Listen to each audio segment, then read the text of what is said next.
boom, coming in hot on hump day. Hump It's day. Wednesday, right? Hump Yes. day.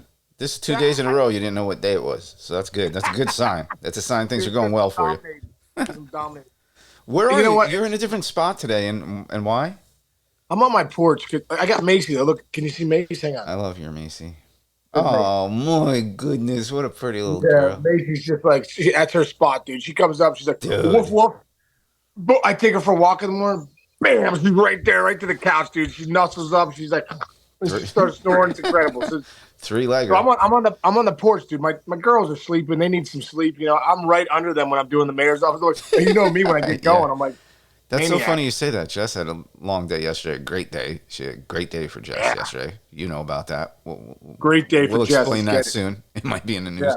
Yeah. But she's exhausted. So I was like, I got up at like 7 this morning, and Stu comes up on the bed. So Macy sleeps on the bed with us. Stu jumps up right around like 4:30 in the morning every freaking morning, and like Macy's always terrified because Stu kind of like throws a slap at Macy every once in a while. So when Stu jumps on a bed, Macy's like, and like so we both wake up and we're like, hold Macy so she doesn't eat Stu. And then what Stu does, he goes and lays on Jess's like neck. Serious? And like so at like 5 o'clock in the morning, I'll wake up and I'm here because Jess is like, get off of me, Stu. And she like throws him across the room every morning. We have like broken sleep every morning because these animals. Oh my God! I love it though. I'll never give it away. I know. Yeah, no. The craziness you love. You know? Yeah. I picked my daughter last night. It was a torrential downpour. My daughter Jillian's at this pool party. So she's like, Dad, can you pick me up at 10:30? Meanwhile, I go to bed at like 9. I'm like, 10:30? You gotta be kidding me. So Carly and I are out here watching like this Elon Musk documentary on the space, dude. You got to watch it on Netflix. Oh, okay. It's incredible. So good. Watch that. I would like that. And then at 10:30, I'm picking up Jillian at this party, and I'm like, she's like wet. I mean, it's soaking. It's pouring out. It's serious. And I'm like, did you guys actually go in the pool? She's like, yeah, we were in the pool dominating. So while it was raining. Yeah, pouring rain. That's what you do when you're 7th grade. Dude, you don't have Uber over there? Or you don't want to send your kid home in an Uber by yourself, I guess? Dude, she was 2 streets away. I wanted to walk, but she went freaking nuts on me. I'm like, go walk. I mean, dude, I remember I used to go over to these guys, the Hensler's house, freaking in 6th grade. I had to walk from my house to their house to deliver papers. They'd sleep over. Dude. It was like 3 miles. Oh. This is 2 blocks away. My daughter's. I walked everywhere. I told her to walk 10 miles. I walked everywhere. And then the other thing back in the days, my dad would never pick me up from anywhere. Like nowhere ever. I could be 7 blocks away. There's no way he was getting in a car and picking me up. He used to give me $5 when I would go out with my friends in high school. He would give me $5 because that's how much a cab would cost to come home. And I was taking cabs at like 9 years old. Like, unbelievable. Anyway. Dude, did your dad? My dad used to do this. I'd be like, "Hey, Dad, I'm going to the movies. You know, any chance to get a couple bucks?" He'd give me like $3. So then I'd go to my mom, and this is back when I was like a teenager when the movies were not $3; they were still $7.50. So I go to my mom. I'm like, "Mom," I went to get a couple bucks from Dad. He gave me $3. So then my mom would come like, "Jim, $3 can't get you anything at the movies. It's $7.50. Give Shawnee a 10 so he can get some popcorn and a small Wait, cup." I got one more thing before we get into baseball. When I was in high school, my dad would give me $5 a day for lunch. They had lunch at my high school. I would go to Burger King and get the 2 cheeseburger deal for $1, and he would give me $5 a day. So I would make $4 per day, 5 days a week in high school. I was rich, dude. For my friends, I was the richest dude in the world because he's giving me $5 so I can go get like a nutritious, like, like turkey and cheese sandwich from my fancy high school. No, 2 cheeseburgers, boom, knock them out, $4 in the pocket every day for 4 years. Dude, hey, that's why you're a good businessman right there, bro. Yeah. Did your dad know you were doing that? No, he has no idea. He's gonna find out today. So he does now. He does now. So hey, Mr. Chidge, I had no idea. I would have sold him down the river if I had known that years ago. It is. It's how you make it. Dude, let's talk about somebody who's my height. Uncle Yes. Shinchy size is a name Corbin Carroll talked a little bit about him yesterday because he got jacked by two fastballs 2 nights before. This guy for Arizona, who by the way we're not talking about enough, right? He is hitting 313. He's 22 years old, by the way. 313, 14 dingers, 35 ribbies, 19 stolen bases, and he's leading the league with a 998 OPS. And I don't know OPS plus as well as you do, but it's 171. OPS plus is just for the ballpark you're in. Oh, okay. That's OPS plus is probably it's So a that's weighted. like, yeah, that's like it's a for weighted Todd OPS. It's probably, Todd Helton Rockies back in the day. Like, oh no, it's he's still good when he's not in his ballpark, right? Okay. Yeah. The OPS plus is probably what's his OPS plus? His OPS plus is 171, also leading the league. That means the average player is 100. So at 171, you're not 71 times better. You're 71 times better, almost 2 times better than the average player in the big league. What makes him so good, in your opinion? Yeah, I think one of the greatest things about Corbin Carroll is, first off, he's a savage up there as far as not wasting a pitch. You know, if you want to hit at the big league level, if you want to hit at any level, you cannot waste a pitch because, you know, these guys will find a weakness. And when they make a mistake, you have got to be ready for that mistake. You can't let that mistake go. You can't foul that mistake off. The best hitters routinely are getting mistakes and they're doing something with them. When I watch Corbin Carroll, man, if you're hitting over 300 with a close to 1,000 OPS, you're stealing bags. I mean, with damage, this guy is not missing those mistakes. And Chinch, look at his spray chart, dude. Yeah. He's you, bro. He's 5'10", $165. He's not even 5'10", dude. I think he's like 5'8". Yeah. If he's 5'10" in the program, he's probably 5'8". 5'10", 165. So he's 5'8", 160, 150. 159. Yeah. So, dude, he's hitting bombs left center and to the left field corner. His spray chart's incredible. I think half his homers are to left center, and then half to right and dead center. But his power speed combination, one of the cool things I heard the other day was, I mean, Mike Hazen's one of the best GMs in baseball, and he's no idiot as far as seeing talent. He signed Corbin Carroll this offseason to 8 years, $111 million, something like that, like something like the Acuna deal. So smart because this guy is going to be is one of the best players, and is going to be one of the best players in baseball. But I think what he did, dude, he bought a house in Arizona, and I believe some of the young rookies live with him. Like the young dudes, they all live together in Corbin Carroll's house. That's so cool. So he's like a big like team guy, a big like, you know, camaraderie guy. He's got a great smile. And I think he kind of rallies the troops there, dude. Dude, he was born in the year 2000. Ugh, jeez Louise, man. Third year in the big leagues, dude. The guy was pooping his pants in his house, you know, 24/7 the first 5 months. Yeah. And I was in my third year in the big league. By the way, signed through 2030, 8 years, $111 million. So he better be putting people in his house. That's a good deal right there. Yeah, but dude, that's going to be a steal for the Diamondbacks. It is, dude. yeah. 8 years, 111. That means he's going to be 30. You know, obviously it's nice to have 111 in the bank when you're 30. It sure is. But also he's gonna have one more deal. But like at the end of the day, bro, the way he plays hard. He's not a big dude. How well is that body gonna age? You know.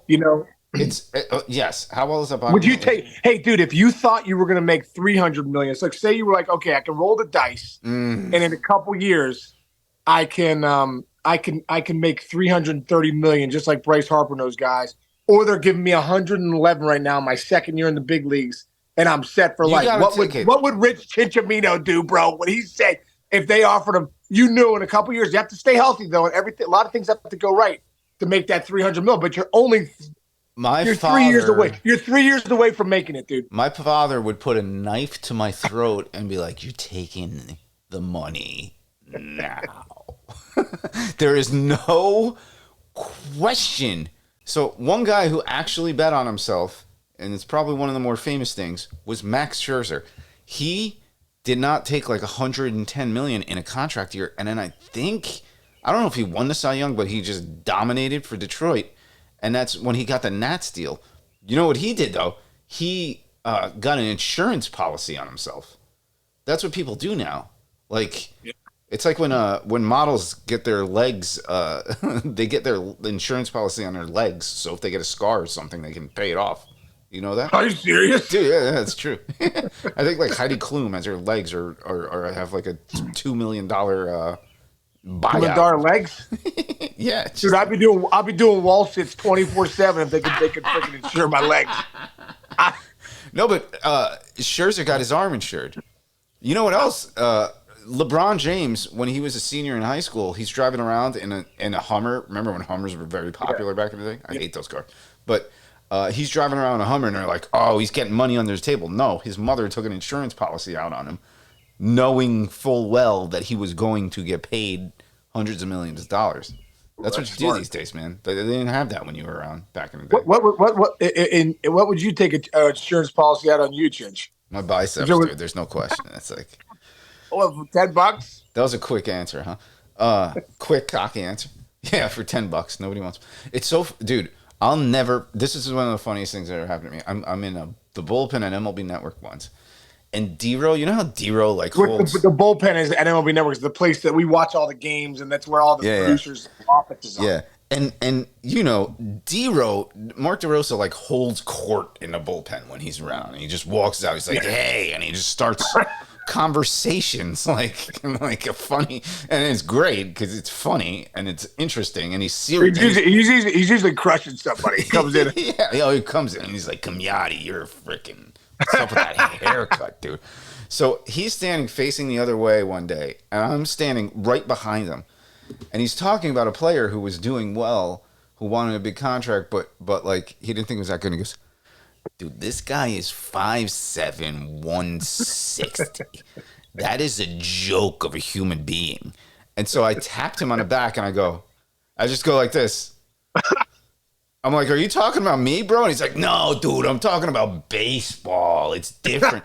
But I was like, yeah, I have an argument against that because your knees and your hips and you big motherfuckers, pardon my language, have pains in places and things work. When you're compact, I actually argue that you can extend your career more because the knees don't get hurt as much because there's not much distance between the hip and the foot. I really believe that. Like back in the day, Joe Morgan. Let's go down the list of. There's like 5 short guys, but Pete Rose not the biggest of dudes. Pete Rose not the biggest dude. Ricky Henderson was 5'10". Yeah, right? yeah. Like there is something of substance to the little guys, and it went away, dude. In a 2000, when I was in college.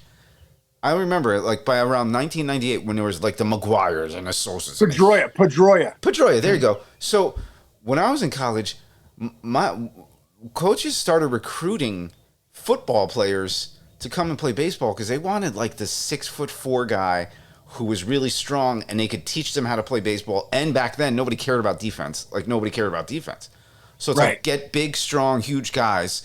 Teach them how to play baseball, but the lesson learned is baseball is very hard. It's much harder, and people say baseball players aren't athletes, but you can't just hit a baseball when you're big and strong and fast. Like, you ever see one of the basketball players throwing the first pitch out of the game? You're like, is this guy an athlete? Are you kidding me? Like, dude, not even the first pitch. You see some of these guys, the basketball players, the football players take batting practice. You're like, oh, you serious, bro? It's embarrassing. They swing and miss at every pitch.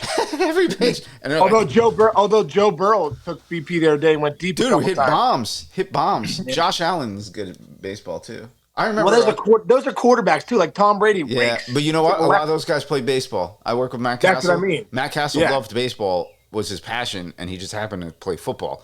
Like, he's good at football, yeah. Yeah. By the way, I need to get him some Marucci bats, dude. He's been grinding on me. Can we do that? You need some. Does he need them? His kid.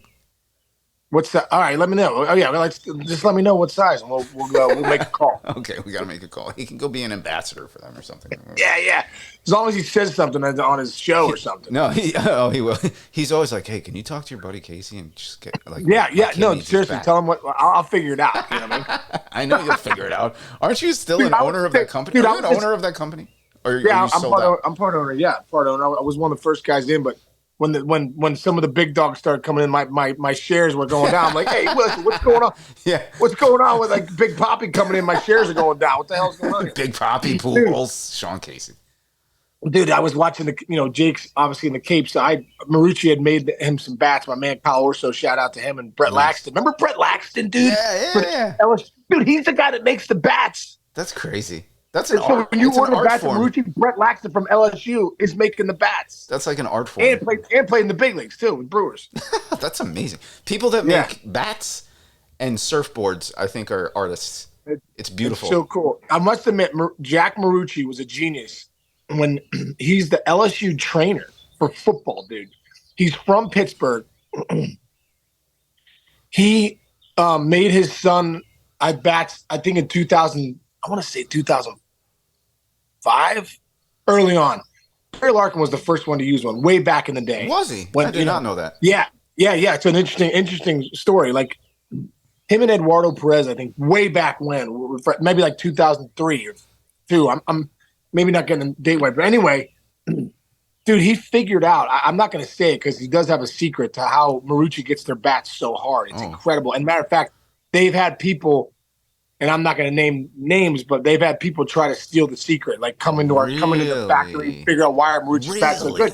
Because I think 40% of big leaguers use Marucci, dude. Okay. But Jack Marucci found a secret to make those bats as hard as you can make them. Wow. And then so it's funny. Obviously I think all the bat companies now are legit. But when Marucci was first coming out, it was like state of the art. Like, right. But dude, I remember when I went to the Cape Cod League, they like, here you go. Here's a Pro Stock 271 Louisville. This is all we have. Like, don't break it. I'm like, you got to be kidding me. This is. But dude, I back then people didn't make custom bats. And back then you just used what they gave you, and you liked it. And you liked it. That's like what Dad said. Dude, I'll never forget Arizona All-Star game. You took me to the Marucci party at the W Hotel at some pool. Yeah, that was a good party. It was. You and me left early.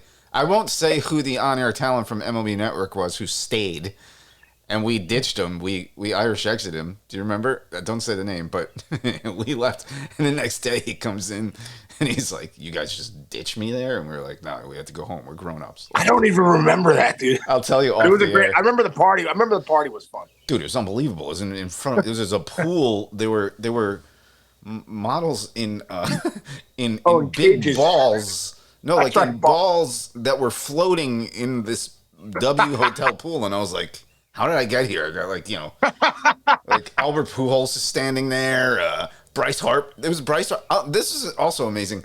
Bryce Harper was invited to the party, and he hadn't even played a big league game yet. But like they signed him before he even made it to the big leagues. I'll never forget that. It was very interesting. Oh, really? Yes. Wow. It was like that's because he's Bryce Harper, dude. He was already on the Sports Illustrated cover like 2 years. Yeah, that's earlier. true. It was him. Who else was a big Marucci guy? What's his name? The bat flip guy who got punched in the face by Ruben. Jose Batista. Batista was a big Marucci guy. He's the one that took my shares. He's the one that took my shares. No, I came in when they had no money. Then they started doing well, and then the Jose Batistas. Dude, it was huge people working there. Where's my money? Yeah. Where's my money? Yeah. Dude, they loved you too. That little guy. There's that little blonde guy who looked like me. He was a bat guy too. Dude, Kyle Orso. He's not. He's he's the main bat guy. He's yeah. Okay. Kyle's climbed the ranks. Him and Brett Laxton dominate the bats. See, short people can do well. We got the guy from Arizona. We got Corbin Carroll. We got me. He just had his first baby girl too. Kyle Orso. Shout out to him. Shout out. All right. What else we got, man? Oh wait, what time is it? You got to get going. We're rolling. Oh, dude, I got I got to go too. My gardeners are here, and they're going to cut all the ivy off of my trees today. Your gardeners, your pool guys, everybody, they're always there, dude. Hey, man. Work hard, play hard, bro. That's how you... All right, Titchy. All right, buddy. All right, man. Love you, man. Have a great day. I always say hump day. I don't like the thing hump day. I think every day's Saturday. Let's go. That's how I look at it. Yeah, I like that too. Hump's 7 days a week, If you're living for the weekend, something's broke. Let's go. I don't like the word hump. It's like I just think of a dog like on my leg. It just seems like a gross word. It's not hump day. Get over the hump. We're over the hump. Let's do it. All right, bro. All right, man. Love you. I'll see you tomorrow, man. See everybody tomorrow. Thanks for listening. Let's go. See you, bud.